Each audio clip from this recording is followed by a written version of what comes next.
Hello everyone.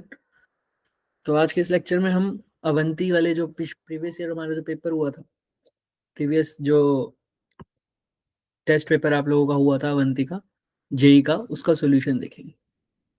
आइए, इसके अंदर भी प्रीवियस ईयर्स के क्वेश्चंस होते हैं जेई के, तो हम फिजिक्स पार्ट को हम सॉल्यूशन पूरा देखेंगे उसका। आइए ट्राई करते हैं। देखो, सबसे पहले first question, acceleration due to gravity on a planet A is 9 times the acceleration due to gravity on planet B. A man jumps to a height of 2 meters on the surface of A. What is the height of jump by the same person on the planet B? दो planet दे रखे हैं हमें A and B. Acceleration due to gravity on a planet A is 9 times the acceleration due to gravity on B.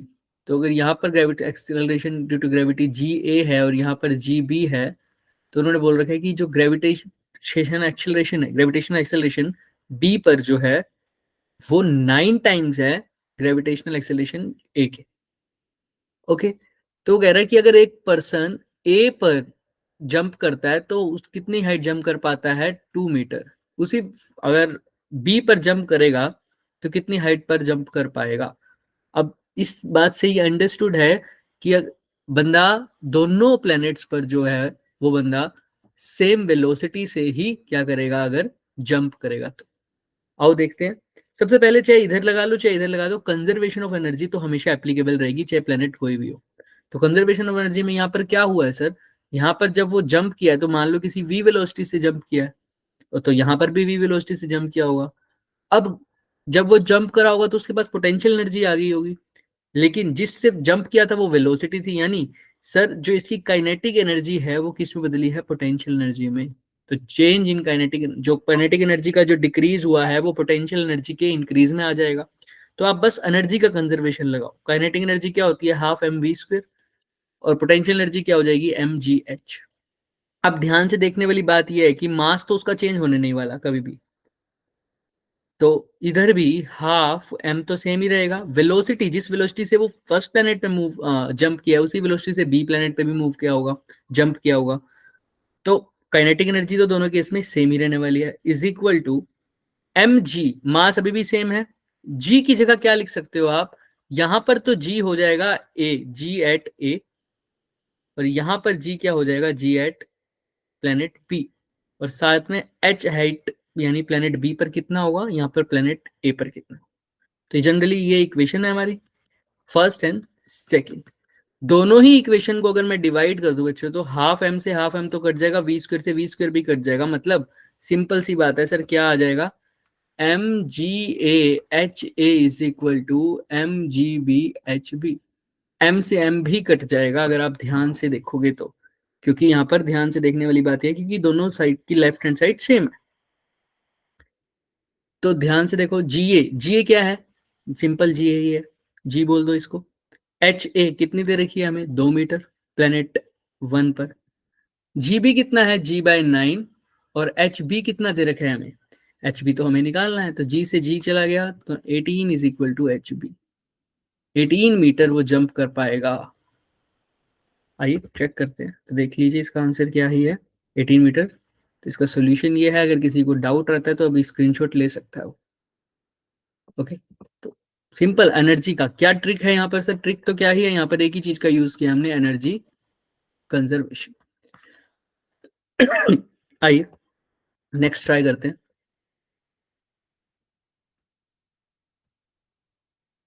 अब यहाँ पर second question क्या कह रहा है, a body of mass m taken from the surface to height of equal to twice the radius of the earth. ये earth है, इसका रेडियस मान लो r है. एक बॉडी को सरफेस के, अर्थ के सरफेस से कितना ऊपर लेके गए, ट्वाइस हाइट पर, ट्वाइस ऑफ इट्स रेडियस. यानी जो h की वैल्यू है वो 2r के इक्वल है. तो आपको बताना है change in potential energy of the body. कहां से लेके गए हो भाई, सरफेस से. तो एक पोटेंशियल एनर्जी निकालूंगा ए पॉइंट पर, फिर लेके कहां गए हो, बी पॉइंट पर लेके गए हो. तो यहां पर ए पर पोटेंशियल एनर्जी निकालो और बी पर निकालो, और दोनों को क्या कर दो, माइनस कर दो. यही तो पूछा है, चेंज इन पोटेंशियल एनर्जी. यही होता है हमारे पास change in potential energy, final minus initial. तो फाइनल है बी पॉइंट और इनिशियल है ए पॉइंट.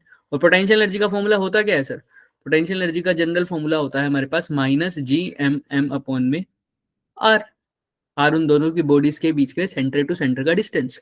अब बी पर जो उसका फॉर्मूला होगा वो भी यही लगेगा माइनस जी एम एम, लेकिन बी पॉइंट पर देखो अर्थ के सेंटर से उसका कितना डिस्टेंस है, आर प्लस 2r यानी 3r, तो डिस्टेंस इतना हो जाएगा। Minus of potential energy at a कितना होगा सर, मास तो वही रहने वाले हैं, माइनस भी आएगा साथ। जब ए पॉइंट पे थे तो कितना डिस्टेंस था, सिर्फ आर दोनों के सेंटर का, तो इन दोनों को चेंज कर दो अपना solve. Minus g m m by 3r plus g m m upon r. अब यहां पर 3r एलसीएम ले लो, माइनस 3r एलसीएम लिया तो जी एम एम प्लस यहां पर क्या आ जाएगा 3 GM एम। ठीक, तो ये कितना आ जाएगा हमारे पास, ये आ जाएगा अपने पास 2 GM एम अपॉन में 3r। 2 GM एम अपॉन में 3r, यहाँ पर इसका एलसीएम आ जाएगा और सॉरी सोल्व करके आ जाएगा। लेकिन आप देखो ध्यान से, इसमें कैपिटल जी नहीं स्मॉल जी की फॉर्म में पूछा हुआ है, तो हमें रिलेशन भी पता है, small g is equal to GM by में r का स्क्वायर। अब GM की वैल्यू यहाँ से निकाल दो, GM किसके इक्वल आ जाएगा, स्मॉल जी r स्क्वायर। तो यहाँ पर GM की जगह बस क्या लिख देना, स्मॉल जी r स्क्वायर। वो लिखते हैं 2 की जगह 2, GM की जगह क्या लिखा, स्मॉल जी r स्क्वायर, स्मॉल m तो है ही अपॉन में 3r तो है। अब यहाँ पर देखो एक आर से एक आर कट भी गया, तो देखो आंसर क्या आ रहा है, मैं व्हाइट से लिख रहा हूँ इसको, 2 mgr/3 यानी 2/3 mgr इसका आंसर आने वाला है। That is option number 1। इसके अंदर हमने क्या ट्रिक यूज किया, मतलब क्या प्रिंसिपल यूज किया हमने इसमें, इसमें हमने सिंपल पोटेंशियल एनर्जी का फॉर्मूला यूज किया है और कुछ नहीं किया, final minus initial, nothing more. आइए स्क्रीनशॉट ले सकते हो अगर किसी को स्क्रीनशॉट लेना है तो यहाँ पर देखो, a spherical planet has a mass mp and diameter dp, a particle of mass m falling near the surface of this planet. एक प्लैनेट है जिसका मास mp है और जिसका डायामीटर जो है वो क्या है, dp है। तो particle of mass m falling near the surface of the planet will experience gravitational acceleration. तो इसके सरफेस के पास नियर जो प्लेनेट जो पार्टिकल फॉल कर रहा है, तो उसका एक्सेलरेशन ड्यू टू ग्रेविटी बताओ। तो simple, acceleration due to gravity मतलब जी होता है, और अर्थ के लिए भी निकाला था और हमने इसका जनरल फॉर्मूला पता भी है हमें, g is equal to GM by में आर स्क्वायर। एम क्या होता था यहाँ पर, मास ऑफ प्लेनेट, और आर क्या होता था, रेडियस ऑफ प्लेनेट।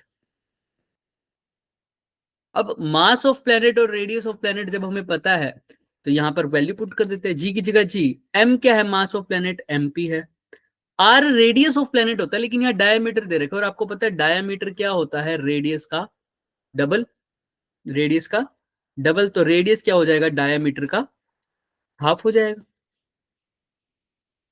तो जहां आर लिखा था वहां dp/2 का स्क्वायर लिख दो, आर का स्क्वायर था तो dp/2 का स्क्वायर करोगे तो आ जाएगा dp²/2 का स्क्वायर हो जाएगा 4। ये 4 डिवाइड के डिवाइड में तो ऊपर चला जाएगा, तो 4 GMp अपॉन में dp², राइट। तो ये इसका आंसर आ जाएगा, सिंपल सा आंसर है, चेक करते हैं। तो देखिए 4 GMp/dp² इसका आंसर। चलिए, a particle of mass m is kept at rest at a height of 3r from the surface of the अर्थ के सरफेस से, अर्थ के सरफेस से 3r की दूरी पर, r तो यही हो गया और 2r और ऊपर, तो 3r की दूरी पर क्या रखा हुआ है हमने, प्लेनेट को रखा हुआ है। r इसका रेडियस हो जाएगा,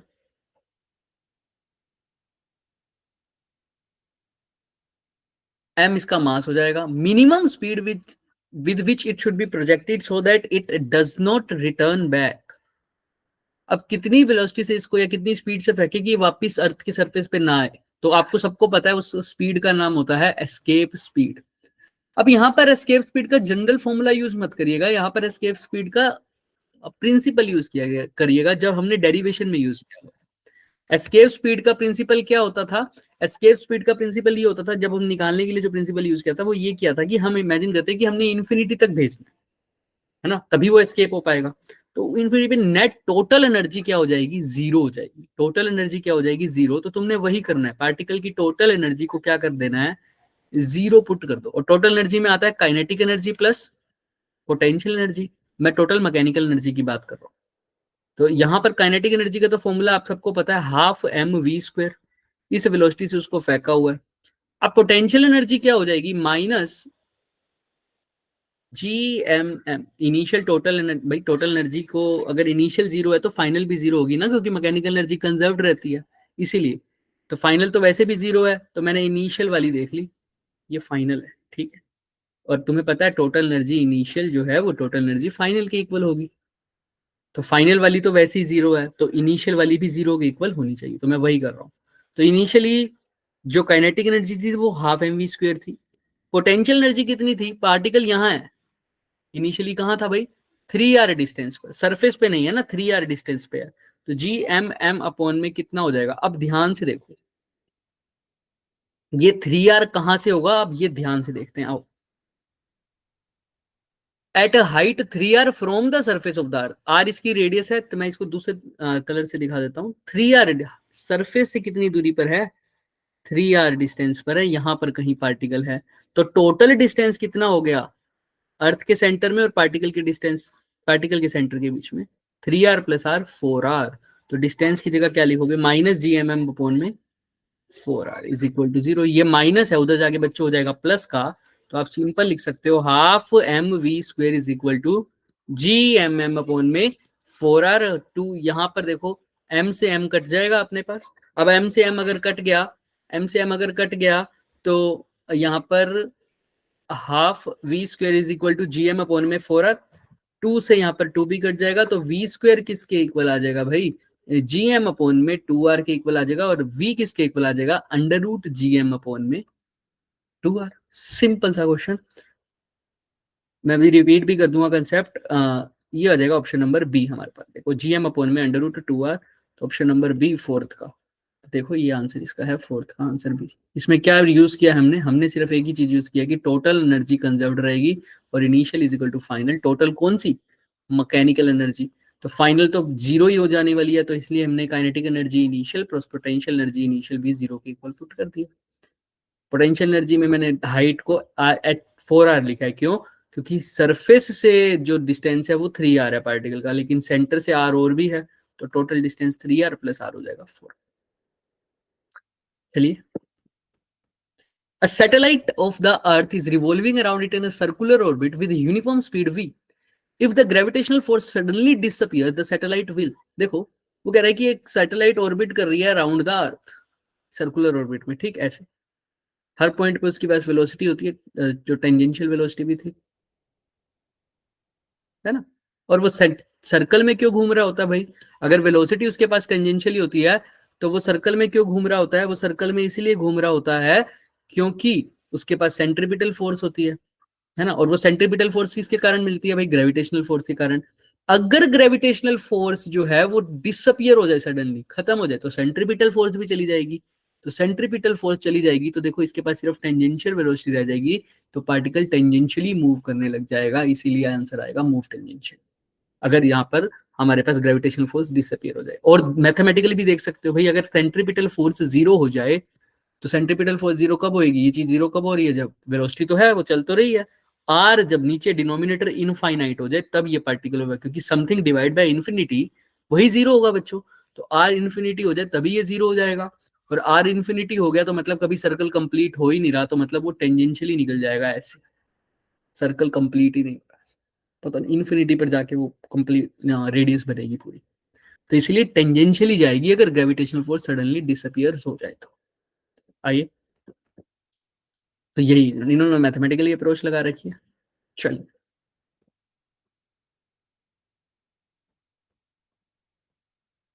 हाँ जी।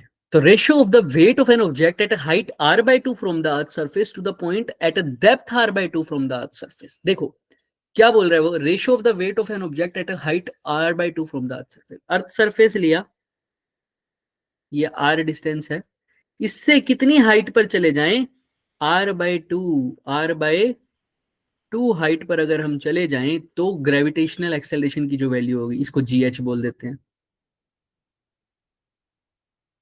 ठीक, यहां पर भी ये है अर्थ का रेडियस आर, लेकिन यहां से कितना दूर चले जाएं, नीचे चले जाएं डेप्थ पर, मान लो r/2 डेप्थ पर चले जाएं इस पॉइंट पर, तो यहां पर जी डी बोल दो।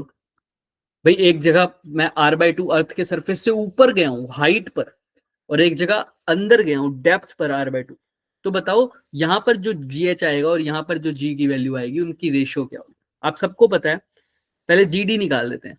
जी डी का मतलब है एट एनी डेप्थ का फॉर्मूला क्या होता है अपने पास, g dash is equal to g into 1 - h/r, या d/r भी लिख सकते हैं आप डेप्थ। तो g इंटू 1 - जी डी लिख दो, चाहे जी डैश डी लिख दो, आपकी मर्जी। ठीक, तो ये कितना हो गया, 1 - h, कितना हाइट डेप्थ गए हैं हम नीचे, r/2, तो r/2 की जगह लिख दो r/2 और नीचे है r, तो r से r चला गया, तो 1 - 1/2 कितना होता है बच्चों, 1/2, तो g/2 इसका आंसर आ जाएगा। तो एट एनी डेप्थ कितना डिक्रीज हुआ सर, 1/2, यानी g/2, यानी जी डी की वैल्यू, अगर मैं r/2 नीचे चला जाऊं तो कितना वैल्यू डिक्रीज हो जाती है, 2 टाइम्स इसकी वैल्यू डिक्रीज हो जाती है। और मान लो h टाइम्स h, अब r/2 टाइम्स ऊपर चला जाऊं, मतलब r/2 डिस्टेंस ऊपर चला जाऊं, तो gh का देखो, gh का एक आपने फॉर्मूला ये पढ़ा होगा, gh is equal to g into 1 - 2h/r। ये फॉर्मूला यहाँ पर यूज मत कर लेना बच्चे, क्योंकि वो तभी ये वैलिड होता है जब h यानी हाइट जो है वो रेडियस से बहुत कम होती है, लेकिन यहाँ पर रेडियस से जरूरी कम है ही नहीं, r/2 डिस्टेंस है सर, तो ये फॉर्मूला यहाँ पर यूज नहीं करेंगे। ठीक है, डेप्थ के लिए तो हमने अभी आंसर निकाल दिया था, कितना, सॉरी g/2, याद रखना है ना, ताकि कंफ्यूजन ना हो जाए, मैंने इसलिए लिख दिया। अब जी एट एच हाइट पर बोल रहे हैं, एच हाइट पर कितना है, ये तो आर है ही, और इससे कितनी ऊपर गए हैं सर, r/2। तो फॉर्मूला क्या हुआ, एक और फॉर्मूला भी होता है बच्चे जी एच का, g डिवाइडेड बाय 1 + h/r का होल स्क्वायर। तो आओ देखते हैं, 1 + h की जगह क्या लिखोगे, r/2, और r तो पहले भी है, का होल स्क्वायर, r से r कट गया, तो g h is equal to g upon में, ये कितना हो जाएगा अपने पास, 3/2 का होल स्क्वायर। तो 3/2 का होल स्क्वायर लिख दो, या 4/9g लिख दो, सेम बात है, क्योंकि थ्री स्क्वायर जा थ्री स्क्वायर था, 3 स्क्वायर 9 और 2 का स्क्वायर 4, तो ये 4 डिवाइड के डिवाइड में होगा बच्चों, तो वो ऊपर आ जाएगा। तो ध्यान से देखो, जी एच की वैल्यू कितनी आई है sir, 4g/9, g at depth की वैल्यू कितनी आई है, g/2। अब देखो क्वेश्चन में पूछा था कि रेशियो बतानी है, ऊपर किसको रखना है, सरफेस हाइट वाले को ऊपर रखना है और नीचे डेप्थ वाले को रखना है। तो हाइट वाले को ऊपर लिखो 4g/9, यानी gh/gd, और इसको लिखो नीचे g/2, तो 2 डिवाइड की डिवाइड में तो ऊपर चला जाएगा, तो g से g कट गया, तो 8/9 इसका आंसर आ जाएगा, दैट इज 8/9। तो इसका आंसर आ जाएगा D, the ratio of the weight कितना आएगा, 8/9। डन, चलिए आओ, energy of the satellite is E naught. इसमें सिंपल मैं बता दूं, पिछले वाले में हमने क्या यूज किया है, हमने कौन सा कंसेप्ट का यूज किया है, variation of g at depth and height. बहुत इंपॉर्टेंट कंसेप्ट है बच्चों जेई के लिए, हमेशा आता है इससे क्वेश्चन, मैक्सिमम चांसेस में। आइए, energy of the satellite is E naught. The work done in moving the satellite to a circular orbit 3 times the initial orbit. अब ध्यान से देखो, वो कह रहा है एक एनर्जी है सैटेलाइट की, वो ई नोट है, तो आपको वर्क डन बताना है moving the satellite to a circular orbit of 3 times the initial radius. Simple है ये क्वेश्चन, अभी जैसा है ना थोड़ा सा ही फर्क है और कुछ नहीं है। वर्क डन है, रेडियस की वैल्यू दे रखी है, आप बहुत आसानी से निकाल पाओगे, मैं जनरली आपको दिखा देता हूँ। देखो सिंपल, पोटेंशियल एनर्जी निकाला आपने, जीएम अपोन में 2r, फाइनल पोटेंशियल एनर्जी भी निकाला, कितना, जीएम अपोन में 6r। अब ये ऐसा क्यों निकाला सर, क्यों निकाला बताओ, ध्यान से देखना। सैटेलाइट दे रखी है, वर्क डन, बिल्कुल वर्क डन है, पोटेंशियल एनर्जी क्यों निकाल रहे हैं सर, बिल्कुल जैसे पोटेंशियल एनर्जी अभी पिछले निकाल गए हैं, सेम टू सेम वैसा करना है, इसलिए सोल्यूशन दिखा रहा था। अगर फिर भी किसी को डाउट आता है तो याद रख लो, वर्क डन क्या होता है, negative of change in potential energy, अगर उसके मैग्नीट्यूड की बात करूं तो सिंपल पोटेंशियल एनर्जी का चेंज भी होगा। समझ में आ रहा है? डायरेक्शन तो होती भी नहीं वर्क डन की, work done is a scalar quantity, याद रखना है ना। अगर work done by conservative force है तो negative of change in potential energy होता है, और gravitational force is a conservative force बच्चे, तो negative of change in potential energy के इक्वल होगा ही, तो वही लिख रखा है। देख क्या लिखा है, पहले केस में एनर्जी कितना है, -Gm_m/2r। अब ऐसा क्यों, क्योंकि बच्चों 2r पहले केस में जो रेडियस, अब ध्यान से देखना, circular orbit 3 times the initial radius. अब पहले केस में जो होगा उसका ट्रिपल और डबल हो जाएगा हमारे पास, सिंपल 3 टाइम्स, सॉरी, यहाँ पे Gm/2r और यहाँ पे Gm/6r। ऐसा क्यों लिखा सर, ध्यान से देख लो, ये यहाँ पर 2r है तो यहाँ पर 6r है, मतलब 3 टाइम्स हो गया ना। एक अगर 2r है बच्चे तो दूसरा कितना r हो जाएगा, 6r हो जाएगा। ध्यान से हो जाएगा ये क्वेश्चन। अब दोनों को बस सब्ट्रैक्ट कर दो। कैसे सर, क्यों, work done in moving the satellite circular orbit 3 times the initial radius, क्योंकि पहले रेडियस अगर r था तो अब 3r हो जाएगा, पहले रेडियस अगर r था तो अब 3r था, पहले 2r था तो अब 6r हो जाएगा, इसी वजह से। सिंपल, आप अपने तरीके से भी इसको सोल्व कर सकते हैं, बस दोनों वाली वैल्यू निकाला, जैसे यहाँ पर आई एक E0/3, दूसरी आई E0, दोनों को आपस में माइनस कर दिया तो दोनों का आंसर आ गया। अगर आप E0/3 माइनस E0 करेंगे तो मॉडुलस लगा दीजिएगा, क्योंकि फाइनल माइनस इनिशियल करते हैं, तो मैंने अगर इनिशियल माइनस फाइनल कर दिया तो ये उल्टा हो जाएगा बच्चे। तो आप क्या करना, E0 माइनस E0/3 कर दोगे तो मॉडुलस लगाने की जरूरत नहीं है, आपका आंसर सिंपल आ जाएगा 2E0/3। ठीक है, याद रखना इसको, फाइनल माइनस इनिशियल करना है, इनिशियल माइनस फाइनल करना है, आपके ऊपर है। ठीक है, फिर भी कोई डाउट हो तो पूछ लेना। हमारे पास इनिशियल पोटेंशियल एनर्जी है, हमारे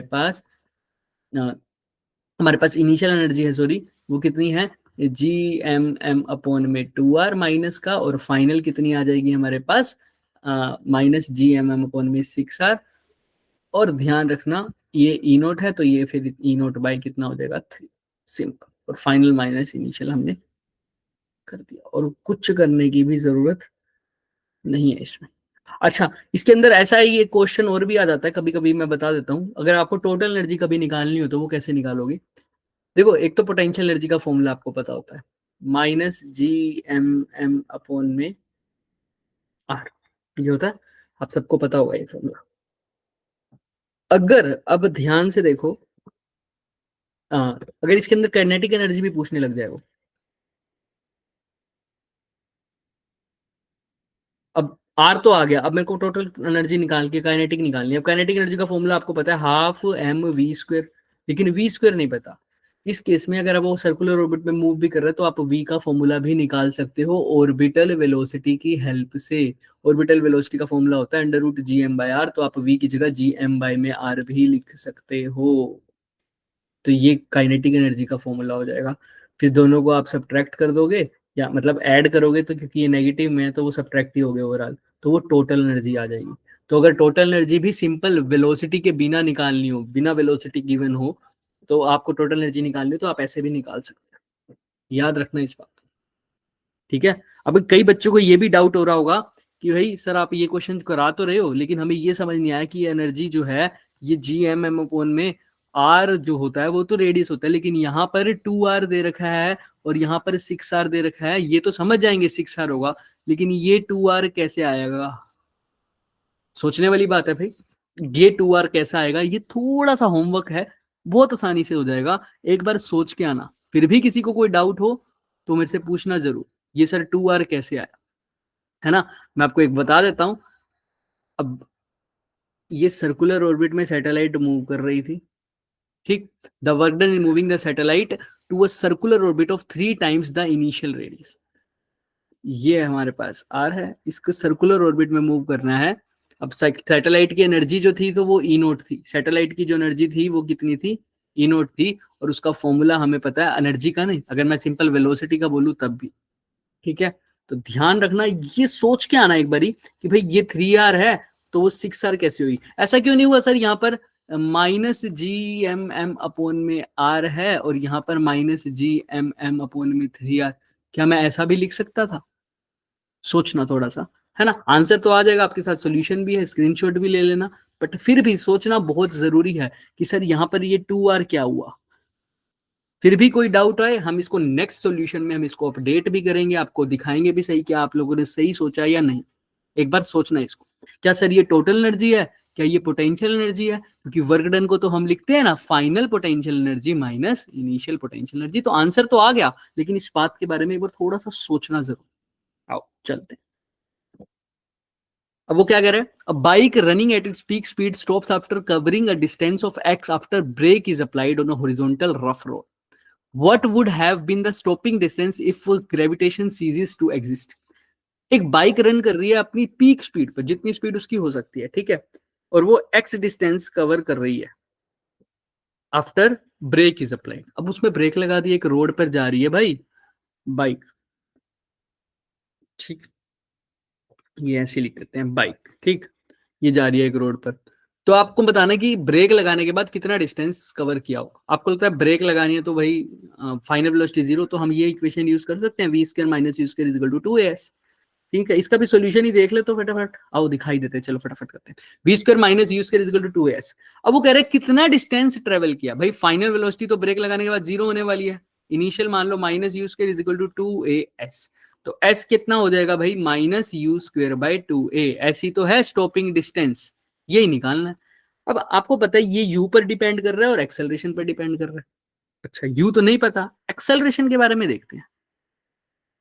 अगर ये कब, डिस्टेंस कब निकालना है, if gravitation ceases to exist, मतलब ग्रेविटेशन अब हट गई, ग्रेविटेशन है ही नहीं। तो सर ग्रेविटेशन नहीं है तो क्या नहीं होगा सर, आपको पता है ग्रेविटेशन नहीं है तो भाई अट्रैक्शन नहीं होगी, ग्रेविटेशन नहीं है तो अट्रैक्शन नहीं होगी, कॉन्टैक्ट नहीं होगा सरफेस से, तो कॉन्टैक्ट नहीं होगा तो नॉर्मल फोर्स नहीं लगेगी सरफेस पे।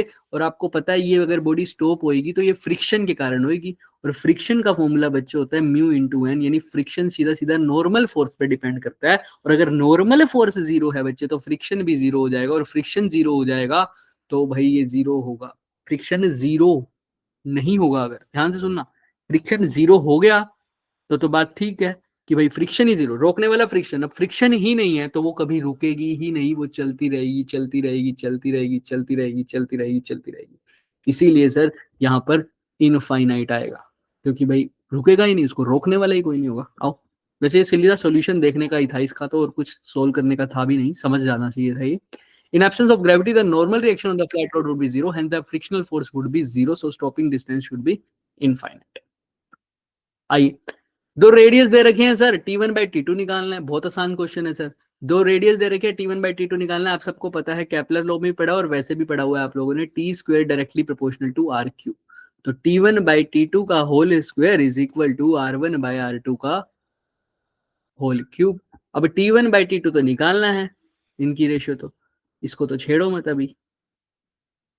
R1 बाई R2 की जगह क्या लिख सकता हूं, 4/9 का क्यूब, है ना। अच्छा, अगर मैं इसको शॉर्ट में करना चाहूं तो T1 बाई T2 इधर रहने दो, स्क्वायर का उधर जाके अंडर रूट हो जाएगा, तो ये हो जाएगा 4/9 3/2, क्योंकि ये 2 उधर जाके हो जाएगा 1/2 ना, स्क्वायर उधर जाके स्क्वायर रूट हो जाएगा। और इसको मैं ऐसे भी लिख सकता हूँ क्या, 4/9 ऑफ 1/2 और फिर पावर 3, बात तो सेम ही है, पहले स्क्वायर रूट कर दो फिर क्यूब कर दो। तो आओ रूट करते हैं, तो 4 का रूट कितना हो जाएगा 2, 9 का हो जाएगा 3, और फिर इनका क्या करना है क्यूब। तो मैं व्हाइट कलर से लिख रहा हूँ, 2 2 4 2 8 3 3 9 3 27, तो 8:27 इसका आंसर। एक छोटा सा होमवर्क दिया है, इसके अंदर भी दूंगा, बताओ इसी के अंदर, क्योंकि अब केपलर लो तो पढ़ोगे ही, सैटेलाइट्स के बाद केपलर लो भी पढ़ते हो, एक छोटा सा होमवर्क और लो। केपलर का सेकंड लो हमें क्या बताता है, ठीक है, कौन से कंजर्वेशन की बात करता है, बहुत इंपॉर्टेंट है। दो क्वेश्चन दे रहा हूं, ये हालांकि इसका क्वेश्चन नहीं है, ये क्वेश्चन तो हमने सोल्व कर लिया, एक क्वेश्चन ये और एक क्वेश्चन पीछे वाला। ध्यान रखना, इसमें क्या क्वेश्चन दिया भाई, ये 2r और 6r के बारे में पता करके आना है। और इसमें क्या दिया सर, इसमें तो हमने केपलर के सेकंड लॉ के बारे में बोला, बहुत इंपॉर्टेंट क्वेश्चन है, इस बार भी इस आया हुआ था, इससे पिछली बार सॉरी आया हुआ था, याद रखना इस बात को। क्लियर है, चलो, और नहीं आएगा तो हम दोबारा से कर देंगे, कोई नेक्स्ट क्लास में इसको डिस्कस भी कर देंगे। क्वेश्चन लेकिन हो चुका है, 8:27 इसका answer. A person brings 1 kg from infinity to a point. He did minus 4 joule of work and the final speed of the body is 2 meter per second. Find the potential at the point if the body was at rest initially. A person brings 1 kg from infinity to a point. ठीक है, उसने infinity से एक point P पर मान लो work done किया लेके आने के लिए एक मास 1 kg को. कितना वर्क डन किया सर? -4 जूल. अब आपको पता है ये वर्क डन जो है वो कहाँ कहाँ स्टोर होगा. अब एक ये ध्यान से सुनना, ये पर्सन ने जो वर्क डन किया है, एक तो ये क्या करेगा सर, उसकी पोटेंशियल एनर्जी को चेंज करेगा, और दूसरा ये क्या करेगा सर, उसकी काइनेटिक एनर्जी को चेंज करेगा. इसीलिए जो टोटल वर्क डन है यानी -4 जूल, ये पोटेंशियल एनर्जी के चेंज के इक्वल आएगा. और इनिशियली तो वो इन्फिनिटी पे था, तो इनिशियली ये लिख दो यहाँ पर, potential energy final minus potential energy initial plus kinetic energy final minus kinetic energy initial. तो -4 तो ठीक है, फाइनल पोटेंशियल एनर्जी हमें नहीं पता, अभी मैं इसके बारे में बात करूंगा. ठीक, इज प्लस में इनिशियली तो वो आई थिंक रेस्ट से आया होगा. सिंपल सी बात है ना, इनिशियली तो वो कैसे आया होगा, रेस्ट से आया होगा ना. फिर मैं यहाँ पे लिख देता हूँ दोनों ताकि आप लोगों को दिक्कत ना आए. पोटेंशियल एनर्जी को लिख दो UB minus UF minus UI और काइनेटिक एनर्जी फाइनल. अब फाइनल कितनी है काइनेटिक एनर्जी? 2 मीटर पर सेकंड इसकी स्पीड है, तो काइनेटिक एनर्जी होती है हाफ एम वी स्क्वायर. और इनिशियली तो काइनेटिक एनर्जी 0 होगी, है ना, क्योंकि लिखा हुआ है initially it was at rest. तो यहाँ पे -4. अब पोटेंशियल एनर्जी फाइनल नहीं पता कितनी है. अब लेकिन मेरे को पोटेंशियल एनर्जी नहीं निकालनी, मेरे को पोटेंशियल निकालना है. तो मैं पोटेंशियल और पोटेंशियल एनर्जी में रिलेशन पता है ना, हाँ, पोटेंशियल वर्क डन के इक्वल अगर लिख पोटेंशियल एनर्जी वर्क डन के अकॉर्डिंग लिखूं, तो आपको पता है पोटेंशियल को कैसे निकाल सकते हैं. पोटेंशियल एनर्जी का चेंज डिवाइड बाय पोटेंशियल का चेंज कैसे निकालूंगा, पोटेंशियल एनर्जी का चेंज डिवाइडेड बाय मास. तो मास से पोटेंशियल के चेंज को मल्टीप्लाई करता हूं v इंटू एम, तब जाके मेरे पास क्या आएगा. ये v वेलोसिटी नहीं है, याद रखना, पोटेंशियल है, कहीं मोमेंटम बोल दो इसको, एम इंटू वी. ये तो यहाँ पर बस मास से मल्टीप्लाई कर दे तो अंदर क्या लिख सकता हूँ, पोटेंशियल. मैं कैपिटल वी लिख देता हूँ, आप इसको वेलोसिटी मत समझ लेना बच्चों. v final minus v initial plus half m की जगह तो 1 kg है और v कितना है 2 का स्क्वायर यानी 4, ये 2 ही आ जाएगा सिंपल. तो -4 is equal to m v final. m तो 1 ही है, m तो भाई 1 ही है, तो 1 ही लिख दो. v फाइनल तो नहीं पता, वही तो निकालना है. v इनिशियल कितना है, इन्फिनिटी पर पोटेंशियल होता है 0 +2. तो ये +2 तो जाके -2 हो जाएगा, तो वी एफ -4 -2 कितना हो गया, -6. सिंपल, -6 जूल पर KG potential per unit mass. Sorry, हाँ, एनर्जी पर यूनिट मास, या तुम बोल दो work done per unit mass, वही पोटेंशियल होता है. सिंपल, इसका आंसर बी ऑप्शन. चलिए, the escape velocity of an object from the earth's surface is 11.2 kilometre पर second when projected vertically upwards. अगर upward vertically फेंका है तो बताओ कितना. तो escape velocity given है कितनी, 11.2 किलोमीटर पर सेकंड. तो what will be the escape velocity when projected at an angle 45 degree with the vertical. 45 degree with the vertical अगर फेंकूं तो बताओ मेरे को. सर हॉरिजॉन्टल के साथ क्यों दिखा दिया, अरे सेम रहेगा ना, 45 तो चाहे वर्टिकल के साथ दिखाओ चाहे हॉरिजॉन्टल के साथ. तो इतना एंगल से अगर फेंका तो बताओ कितनी होगी एस्केप वेलोसिटी. आपको सबको पता है एस्केप वेलोसिटी का formula √2gr. It is independent of the theta. Theta पर डिपेंड ही नहीं करता सर, थीटा पर डिपेंड नहीं करता तो एस्केप वेलोसिटी चेंज नहीं होने वाली, वही रहेगी सर. सिंपल है ना, ये तो सॉल्यूशन से ही सीधा पता चल रहा था. आइए सर, लिखने की जरूरत नहीं थी इसको. Does not depend upon angle of projection, same रहेगी. तो 11.2 किलोमीटर पर सेकेंड. अच्छा, कोई इसको पर आवर नहीं बोल देना, है ना, फिर वो तो कोई भी बंदा इतनी वेलोसिटी से चला लेगा ना. अपनी स्कूटी भी चला लोगे इतनी वेलोसिटी से, तो तुम अगर पर आवर हो जाए तो बाहर थोड़ी भाग जाओगे. पर सेकंड है, इसकी यूनिट बहुत इंपॉर्टेंट है, यहाँ पर मैं लिख रहा हूँ किलोमीटर पर second. A satellite moves around the earth in a circular orbit making 1 revolution per day. एक सैटेलाइट मूव कर रही है और कितना टाइम पीरियड है उसका, 1 रेवोल्यूशन पर डे. ठीक है, एक दिन में 1 रेवोल्यूशन लगाती है, तो टाइम पीरियड हो गया 1 डे. 1 डे। अब सेकंड सैटेलाइट जो मूव कर रही है वो भी मूव कर रही है अर्थ के राउंड पे, लेकिन वो उसका टाइम पीरियड कितना है, वो एक रेवोल्यूशन लगाती है 1 डे, 8 दिन में, 8 डेज। T2 हो गया 8 डेज।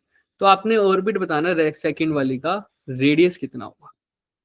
सेकंड वाली का रेडियस आर की वैल्यू निकालनी है, R2 बोले तो क्या होगा। और अगर ये है R1 तो R ही है शायद। हाँ, उसका रेडियस तो R ही है। तो आपने अभी अभी केपलर लॉ भी पढ़ा था, और वैसे सैटेलाइट वाला मोशन भी पढ़ा हुआ है, आप सबको पता है वही T² directly proportional to R3। तो ये तो सोल्यूशन से दिखा दे क्या, या करें। देखो T1² / T2² is equal to R1/R2 का क्यूब, अभी जो किया है बिल्कुल सेम वैसे। तो T1/T2, T1 तो 1 है सर, T2 कितना है सर, 8 दिन है सर, 8 का square is equal to R1/R2 का, R1 की जगह R लिख दो, R2 की जगह भी R2 लिख दो का क्यूब। तो अगर आप ध्यान से देखो 1/8, 1/8 को क्या लिख सकते हो आप, 2 का क्यूब, या इसको सिंपल 1/2 का क्यूब लिख दो ना। तो ये भी नहीं करना तो पिछली बार की तरह काम कर सकते हो भाई, ये 3 उधर जाके 1/3 हो जाएगा, तो 1/8 की पावर हो जाएगी 2/3 इज इक्वल टू R/R2।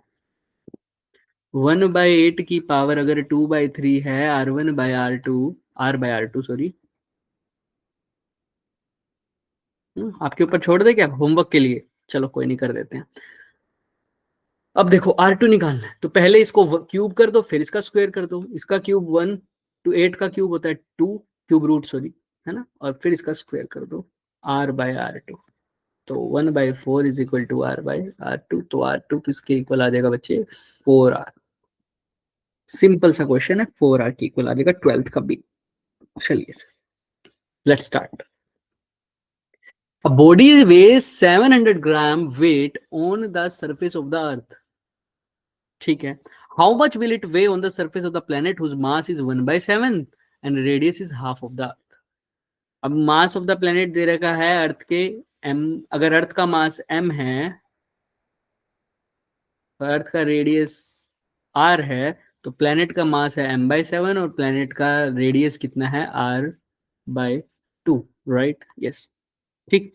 तो आपको बताना है वेट की वैल्यू, वेट की मतलब mg की वैल्यू। अगर mg की वैल्यू अर्थ के लिए कितनी, अर्थ के अंदर कितनी है, अर्थ के ऊपर कितनी है, 700 ग्राम वेट, है ना, 700 ग्राम वेट। तो आपको यहाँ mg की वैल्यू बतानी है कितनी होगी। आपको पता है कि m तो चेंज होने नहीं वाला है, तो g ही चेंज होगा। आओ g की वैल्यू निकाल लेते हैं। आपको पता है g का फॉर्मूला होता है बच्चों gm/r²। अब यहाँ पर तो gm/r² तो यही रहेगा, है ना, और इसकी वैल्यू पता नहीं है। यहाँ पर देखते हैं g के फॉर्मूला क्या होगा। जी एट प्लेनेट क्या हो जाएगा, gm/mp/में r ऑफ प्लेनेट का स्क्वायर। तो g mp की जगह क्या लिख सकता हूँ बच्चे, m/7, और rp² की जगह क्या लिख सकता हूँ, r²/2 का स्क्वायर कितना होगा, 4, जो कि डिवाइड में होगा वो ऊपर आ जाएगा। तो जीपी की वैल्यू हो जाएगी 4gm/7r², राइट। और जी की वैल्यू है gm/r²। एक बार ध्यान से देखो, जी की वैल्यू है gm/r², और जी एट प्लेनेट की वैल्यू क्या है, 4gm/7r²। अब ध्यान से देखो, मैं इन दोनों इक्वेशन को डिवाइड भी कर सकता हूँ, और दोनों को डिवाइड कर दो। चलो पहले तो g/gp किसके इक्वल आ जाएगा, gm/r² से gm/r² कट गया सर, तो यहाँ पर तो क्या रह जाएगा 1/1, और यहाँ आ जाएगा 4, और 7 ऊपर चला जाएगा, तो 7/4। अब दोनों इसको m से मल्टीप्लाई कर देते हैं, m से ही डिवाइड कर देते हैं। तो देखो ये हो जाएगा mg, और mg की वैल्यू अपने को गिवन है बच्चों 700, अर्थ के ऊपर है ना, तो 700 ग्राम वेट, है ना। और इसकी वैल्यू अपने को निकालनी, इस पूरे वेट की वैल्यू अपने को निकालनी है, तो इसको W लिख देता हूँ, 7/4। तो बच्चों W की वैल्यू आप देखो 700 गुना 4/7, तो कितना हो गया, 400 ग्राम। 400 ग्राम वेट इसका आंसर आ जाएगा। सिंपल क्वेश्चन है, सिंपल इसका आंसर था 400 ग्राम वेट।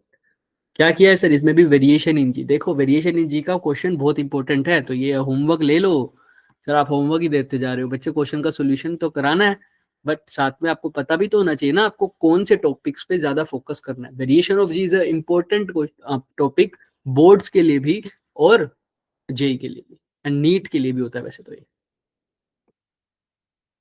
और ये तो सिंपल हमारा, अगर आपको जी का फॉर्मूला पता है तब भी आ जाएगा इसका, लेकिन वेरिएशन ऑफ जी मैंने अलग से बता रहा हूँ कि ये इंपॉर्टेंट टॉपिक है, इसके अंदर जो सिंपल जी के फॉर्मूले से ही हो चुका है। तो जी वाले फॉर्मूलाज बोल रहा हूँ मैं, वो लर्न करके जाना और समझ के जाना, अच्छी बात हो।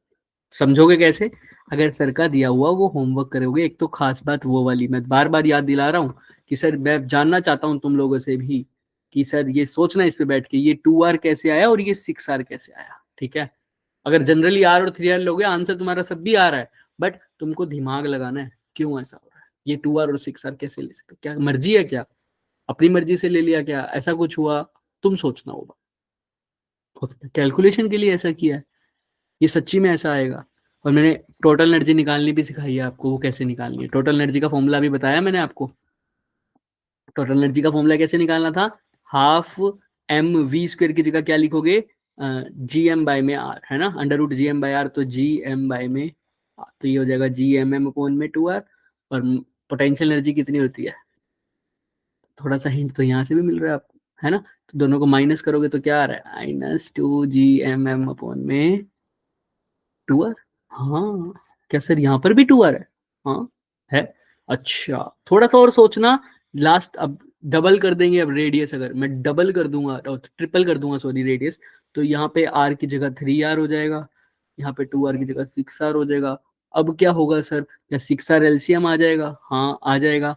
तो जी एम एम लिख दोगे, यहाँ पे माइनस का 2 GMM लिख दोगे, तो माइनस का GMM अपॉन में 6R आ जाएगा।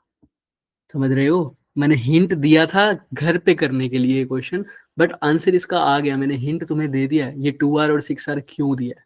अगर अभी भी किसी को समझ नहीं आया सर ये क्वेश्चन कैसे होगा, तो मैं उसके मेरे लिए एक और हिंट दे देता हूँ। सर यहाँ एनर्जी की बात क्यों हुई है बच्चे, एनर्जी मतलब होता है टोटल एनर्जी, ना कि पोटेंशियल एनर्जी सिर्फ। सोच लो थोड़ा सा और फिर आगे चलेंगे, ठीक? और आप सिंपल पोटेंशियल एनर्जी का फॉर्मूला लगाओगे ना, उससे भी आंसर तो आ जाएगा, लेकिन दिमाग लगा के करना, आंसर आ जाएगा सिंपल पोटेंशियल एनर्जी के फॉर्मूले से। चलो लास्ट में अगर टाइम बचा तो जरूर देखेंगे इसको पूरा सॉल्यूशन। कहाँ पर थे हम, ये क्वेश्चन भी आई थिंक हो गया था, यस ये भी हो गया था, ये भी हो गया था। Last question 14 question, artificial satellite that does not have any fuel even it remains orbiting around the अर्थ। वो कह रहे हैं उसकी आर्टिफिशियल सैटेलाइट जो रिवॉल्व कर रही है अराउंड द अर्थ, उसके पास फ्यूल नहीं है, फिर भी वो रिवॉल्व कर सकती है क्या, ऐसा हो सकता है क्या, एजर्शन वो कह रहा है कि ये होगी। रीजन क्या कह रहे हैं, necessary centripetal force required to move the satellite in orbit around the earth is provided by gravitational force of attraction. वो कह रहे हैं कि भाई अगर सैटेलाइट मूव कर रही है तो वो अर्थ के साथ जो उसकी ग्रेविटेशनल फोर्स है उसके कारण रिवॉल्व करती है। क्या ये सही बात है? हाँ सर, तभी तो फ्यूल की भी इतनी जरूरत नहीं पड़ेगी, फ्यूल की जरूरत पड़ेगी नहीं, तो इसीलिए एजर्शन भी ट्रू है और रीजन भी ट्रू है, और रीजन करेक्ट एक्सप्लेनेशन है। कैसे सर, भाई आर्टिफिशियल सैटेलाइट अगर उसका फ्यूल खत्म हो रहा है फिर भी वो रिवॉल्व कर रही है, हाँ सर कर रही है। क्यों कर रही है? क्योंकि सर अर्थ के साथ उसका अट्रैक्शन है, ग्रेविटेशनल एक्सेलरेशन, ग्रेविटेशनल अट्रैक्शन, जिसके कारण उसको सेंट्रीपिटल फोर्स मिल रही है और वो रिवॉल्व कर रही है। ठीक, लास्ट क्वेश्चन। तो assertion is true, reason is true, and reason is correct explanation of the assertion. A mass splits into two parts, m and m minus 1, which are separated by distance. तो बताओ m by m maximize the gravitational force। अब देखो, आप याद रखो क्या बोल रहा है, m मास जो है वो स्प्लिट हो गया किसमें, एक तो स्मॉल m में, और दूसरा जो बचा हुआ मास कितना होगा, अगर टोटल m था टूटा m में तो बचा कितना, m माइनस m। तो ये जो दोनों मास हैं बताओ, ए m और m माइनस m, इनकी रेशो क्या होगी, इनकी सॉरी इनका जो रेशो क्या होगी, किसकी, ध्यान से सुनना, इनकी रेशो या m बाय m की रेशो, ध्यान से देखने वाली बात है ये। आओ क्वेश्चन में देखते हैं, क्वेश्चन में क्या पूछा, दोनों तरीके से पूछ सकता है ये क्वेश्चन। आओ क्वेश्चन में हम देखते हैं कि क्या पूछा है। Small m by capital m, वो कह रहे हैं small m by capital m की रेशो क्या होगी अगर इन दोनों पार्टिकल्स के टूटने के बाद जो ग्रेविटेशनल फोर्स लगी है वो मैक्सिमम लगी है। ठीक है, तो सर अब एक बात याद रखना हमेशा, फोर्स चाहे इलेक्ट्रोस्टैटिक पूछियो चाहे ग्रेविटेशनल पूछियो, मैक्सिमम तभी लगेगी मास को अगर डिवाइड करना है तो जब वो इक्वल पार्ट्स में डिवाइड होंगे, दोनों की वैल्यू सेम होगी, दोनों की वैल्यू सेम होगी मतलब। तो अगर ये m है और ये m माइनस m है, इनकी वैल्यू सेम होनी चाहिए, यानी m/2 के इक्वल होनी चाहिए, यानी छोटे m की वैल्यू भी m/2 होने चाहिए और ये m माइनस m की वैल्यू भी m/2 होनी चाहिए। इसका मतलब सर ये जो बड़ा वाला मास है m, ये किस में टूटा होगा सर? दो पार्ट में, एक का पार्ट होगा m/2, दूसरा भी कितना होगा m/2। अब ध्यान से देखना, तो स्मॉल m की वैल्यू जो टूटे हुए हैं उसकी वैल्यू है m/2। तो इसने रेशो पूछी है हमसे small m by capital m। भाई कैपिटल m तो वही है, स्मॉल m की वैल्यू अभी आपने बताया मैक्सिमम फोर्स कब होती है? जब मास इक्वल होंगे दोनों, तो m/2, m से m कट जाएगा। चेक करते हैं क्या सर ऐसा होगा क्या। देखो और हमारी रेशो क्या आ रही है? हाँ गया ऑप्शन सी, तो ठीक है, हमारा आंसर क्या आ रहा है 1/2। पीछे भी आंसर कितना है 1/2, option number C. Simple, clear. तो याद रखना फोर्स मैक्सिमम तभी लगेगी जब दोनों का मास सेम होगा, m/2 तभी दोनों का मास इक्वल होगा, तभी फोर्स मैक्सिमम लगेगी। इसको प्रूफ भी कर सकते हो डिफरेंशिएशन के थ्रू, लेकिन अभी उसमें जाने की जरूरत नहीं है। ठीक, एक छोट दो क्वेश्चन दिया मैंने आपको, एक तो केपलर का सेकंड लॉ हमें कौन से कंजर्वेशन के बारे में बताता है, दूसरा वो 2r जिसको मैं आधे से ज्यादा बता भी चुका हूं, हालांकि आंसर तो निकल गया है उसका, बट फिर भी मैं चाहता हूँ थोड़ा डीप में सोचो उसके बारे में। ठीक, थैंक यू बच्चे, मिलते हैं नेक्स्ट क्लास में। Thank you.